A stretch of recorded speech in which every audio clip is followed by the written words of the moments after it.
Hey guys, অনেক দিন পরে চলে এলাম তোমাদের সাথে একটা মিনি ব্লগ শেয়ার করার জন্য। আমাদের পাড়াতে কালকে মনসা পুজো হবে, তাই এত আলো জ্বলছে। আর এখনও পর্যন্ত ঠাকুর আসেনি, তো কালকের পুজো আছে। আর আমি, বোন আর মেয়ে তিনজনে মিলে বেরিয়ে পড়েছি আজকের একটু বাজারে। আমার ফ্যামিলিতে আমার বাবা, মা, আমার বোন আর মেয়ে, এই 4-5 জনের সংসার। তো কিছু কিছু সময় ছোটদের নিজের উপার্জনের টাকা অথবা জমানো টাকা থেকে কিছু দিতে পারলে খুব ভালো লাগে। মেয়ের হাতের চুড়িটা অনেক দিন থেকেই ছোট হয়ে গেছিলো, তাই অনেক দিন পরে মেয়ের হাতের চুড়ি দুটো পাল্টে নিলাম। মানে ছোটোটা পাল্টে আমার বড় একটা তৈরি করে দিলাম। আর বোন বাদ যায় কেন, বোনের জন্য একটা জিনিস আছে।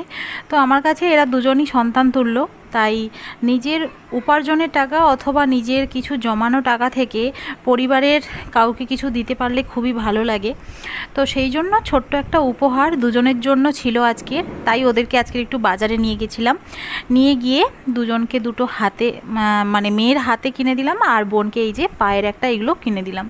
অনেক দিন থেকেই ওর বায়না ছিল, মাকে বলতো, তবে ওকে আমি কিনে দিলাম। যাই হোক, আজকে ভিডিওটা এতটা, ভালো লাগলে লাইক করে দিও আর শেয়ার করে দিও। আর চ্যানেলে যারা নতুন আছো তারা তাড়াতাড়ি সাবস্ক্রাইব করো, আর ফেসবুক থেকে যারা দেখছো তাড়াতাড়ি ফলো করে দিও।